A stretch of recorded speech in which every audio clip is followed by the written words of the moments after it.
তোমরা কখনো ৩-৪ হাজার টাকা নিয়ে কখনো পেয়ারা মাখা এসব মাখা কিনতে গেছো? হয় শুধুমাত্র একটা মাখা কেনার জন্য এত টাকা নিয়ে গেছো? আমাদের বাড়িতে হয় এগুলো।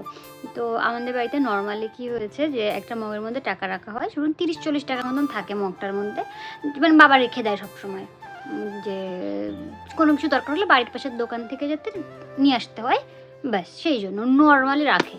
তো আজকে কী হয়েছে, ওর মাঝখানে এবার যখন বাবার জামা প্যান্ট আমি ধুয়ে দিই তখনও রেখে দিই। তো আজকে বাবার প্যান্ট থেকে ওরকম ৩-৪ হাজার মতন টাকা, ৫০০ টাকা নোট আমি মগের মধ্যে রেখে দিয়েছি। তো রাস্তার সাইডে যাচ্ছিলো পেয়ারা মাখা কাকু। তো আমাদের বাড়িতে তিহান এসছে, আমার দাদার ছেলে এসছে, দাদা বৌদি এসছে। তো তিহান বলছে, মানে শব্দ শুনে বলছে পেয়ারা মাখা খাবো। তো ওকে বলা হয়েছে যে ও জানে যে মগের মধ্যে টাকা থাকে, বলছে যা ঘর থেকে গিয়ে টাকা নিয়ে আয়।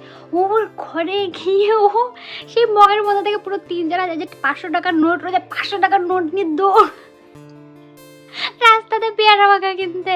মানে এত হাসি পেয়েছে, মানে দৌড় তো দৌড়, ওকে বোঝানো যাচ্ছে না যে বাবা এগুলো ৫০০ টাকার নোট। সেই সময় যদি তোমরা দৌড় দেখতে ওই ২ হাতে টাকা নিয়ে।